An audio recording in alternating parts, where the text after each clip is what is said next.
Hello! The 3 diets. Transform your life with intentional choices. My wife Jessica has an uncanny ability to simplify life's complexities. One day, she proposed a new rule for our grandchildren. From now on, they could only watch movies or TV shows featuring real people. At first, it seemed like a minor adjustment, but the impact was remarkable. It cleared away some of the distractions in children's entertainment, creating room for stories that truly resonated. When I introduced the idea to my then 9-year-old granddaughter, we started with the movie The Holiday. By the end, she turned to me, glowing, and said, "Can we watch it again tomorrow?" When I asked what she loved about it, her answer was simple. It just made me feel good. After that, we moved on to Love Actually and then Notting Hill. And I have a whole lineup of feel-good romantic comedies to share with her and her siblings and cousins. Stories that leave you feeling connected, warm, and uplifted. It's the kind of content I believe we could all use more of these days in our lives.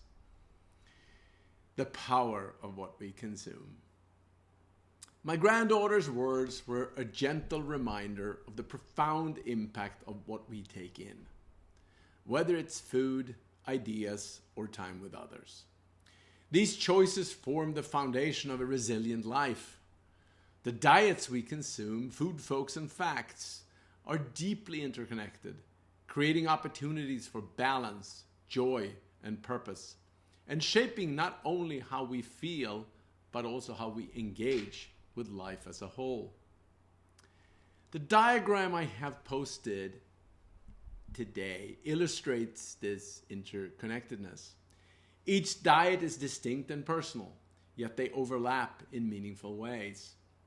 At their center lies what we're all striving for: joy, balance, tranquility, and purpose. The sweet spot is where our efforts come together to create a life of harmony and fulfillment. In today's world, it's easy to overconsume, not just in the literal sense, but metaphorically as well.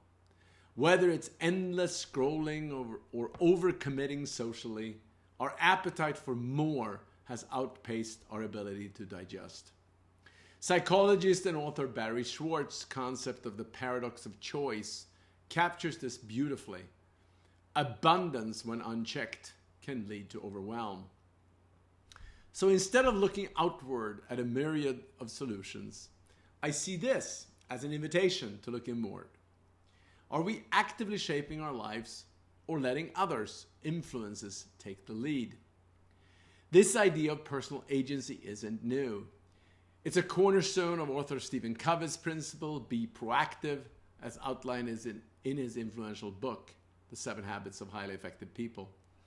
Be proactive serves as a cornerstone of his framework for personal and professional effectiveness. At its heart, this principle emphasizes the critical role of personal agency, taking ownership of one's actions, behaviors, and outcomes. Covey describes proactivity as the ability to respond to external circumstances with intention, choosing actions guided by values rather than reacting impulsively or blaming others. Proactive individuals focus on what they can control, their sphere of influence, rather than being consumed by external factors outside their power. This distinction is crucial. It shifts attention from external circumstances to internal empowerment, reminding us that growth begins when we take responsibility for our choices and our actions. Perhaps one of the most celebrated books on this is Viktor Frankl's incredible Man's Search for Meaning. In it, he states beautifully, between stimulus and response, there is a space, and in that space is our power to choose our response. In our response lies our growth and our freedom.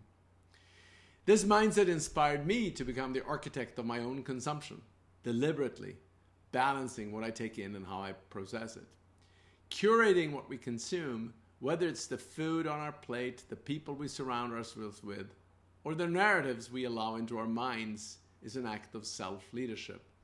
It's not about blame or pointing fingers. It's about recognizing the opportunity to design our own lives. After all, isn't that what true fulfillment looks like?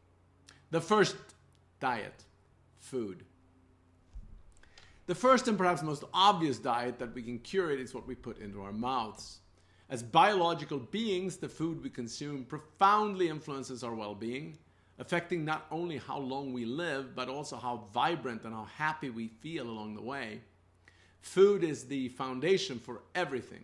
It fuels our bodies, balances our hormones, and sets the rhythm of our metabolic clocks. It's no secret that health challenges related to diet have reached unprecedented levels, especially in America. This is a topic close to my heart, something I've spent years exploring and learning about. The potential for transformation is immense, but it starts with a simple acknowledgement. What we eat matters, perhaps more than we realize.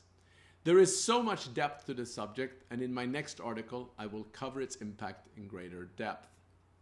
Many of my investments focus on transforming how we eat, because I believe it's one of the most pressing issues of our time. If we want to build resilient lives capable of withstanding stress and thriving with vitality, we must be selective about what we consume. Food is not just sustenance. It's foundational to our strength, our energy, and ability to face the day with an athletic posture. A stance like an athlete, ready to face life's challenges. From what we eat and drink to when and how we consume, our food diet is critical. The second diet, folks. Curating who we spend time with turns out to be just as important as what we eat and what we read. There is a fundamental truth that often goes unspoken and underappreciated. We are deeply influenced by the people around us. As research in social contagion shows, we tend to mirror the habits, values, and attitudes of the 5 people we spend the most time with. This is human nature, biomimicry at work. Scientists like Nicholas Christakis have explored this in depth, but it's an idea that resonates through philosophy and history as well. That's why I'm intentional about who I surround myself with. The people in our lives shape us, and we shape them in return. While we can't always choose who we spend time with, being thoughtful about the relationship we nurture can profoundly impact our well-being. The third diet, facts. The third is our information diet. In today's world, we are inundated with a relentless stream of information, more than ever before in human history. While I'm neither a tech idealist nor a tech cynic, I do believe technology offers immense potential for good. Yet it requires discernment. The sheer volume of misinformation, polarization, and dehumanization content being fed to us is staggering. Whether it's on the news, social media platforms, or digital spaces. Much of what we encounter today is designed to provoke rather than inform. I often reflect on this when I turn on the news. Whether it's CNN or Fox or any other network, it's easy to notice how biases influence the narratives we see. This can be disheartening, especially when we seek objective truth. Millions of people are consuming these narratives, and when you add the endless feeds of TikTok, Instagram, or any other platform, the need to curate becomes even more urgent. What we allow into our minds directly impacts how we see the world and ourselves. What are you reading? And are you reading every day? I believe reading isn't just an important habit, it's a lifeline. When we don't read, we miss the chance to grow, challenge our perspectives, and deepen our understanding of the world. But it's not just about reading for comfort or confirmation. To truly cultivate a robust information diet, we need to seek out diverse opinions, including those that challenge or even contradict our own beliefs. This is not about avoiding discomfort. It's about embracing the full spectrum of ideas that help us think critically and expansively. At the intersection of these 3 diets lies the sweet spot for finding the right posture for your life, thereby also feeling ready and able to commit yourself to something bigger than yourself. When we make ourselves smaller than we are, we feel smaller. But when we are part of bigger projects, they give us meaning, enthusiasm, and excitement. When you're climbing a mountain you really want to reach, challenges are just obstacles to overcome. But when the view of the mountain isn't clear, those challenges often feel insurmountable. The paradoxical truth in life is that when we are small, we feel big, and when we are big, we end up feeling small. Years ago, my wife Jessica and I came home frustrated from her work as a dentist in Sweden. She had been trying to motivate her team to cut costs, but her efforts fell flat. They just don't seem interested in anything I suggest, she told me. I asked her, why would they care? In Sweden's healthcare systems, fixed salaries left little incentive for extra effort. The problem wasn't her suggestions, it was lack of purpose that resonated with the team. I encouraged her to reframe the goal. What if you focused on something meaningful like conserving resources to help the environment? Jessica launched an energy saving initiative and the results were remarkable. Her team became engaged, energized, and proud of their efforts. It was a powerful reminder that when people see their work as part of a greater mission, they respond with motivation and commitment. I have seen the power of purpose at work in so many organizations during my career. Unless people feel they are part of a team doing something meaningful, they won't give it their all. As they say, how many people on their deathbed wish they had beaten the budget or spent more time at the office? Aligning our 3 diets with a stronger purpose can bring renewed energy and meaning to our lives. By intentionally connecting the food we eat, the people we surround ourselves with, and the information we consume to a larger goal, we can transform how we feel and how we show up in the world. These diets don't consist of rigid rules. They're guides to help you reflect when life feels out of sync. What have you been consuming on your plate or in your media feed? Who have you been spending time with? Have you experienced joy, laughter, or connection lately? These are the markers of well-being. Think of these questions as an MRI for your personal system, an honest scan of your food, folks, and facts to help identify areas that need attention. Where do you see the most opportunity for improvement? Start with one area that feels manageable and significant, something that could create ripple effects across your life. The goal isn't perfection, it's progress. A 2x2 matrix can help. One axis for impact and the other for ease of implementation. The sweet spot, changes that are both impactful and achievable. This is not about picking the easiest option, but about starting where it matters most.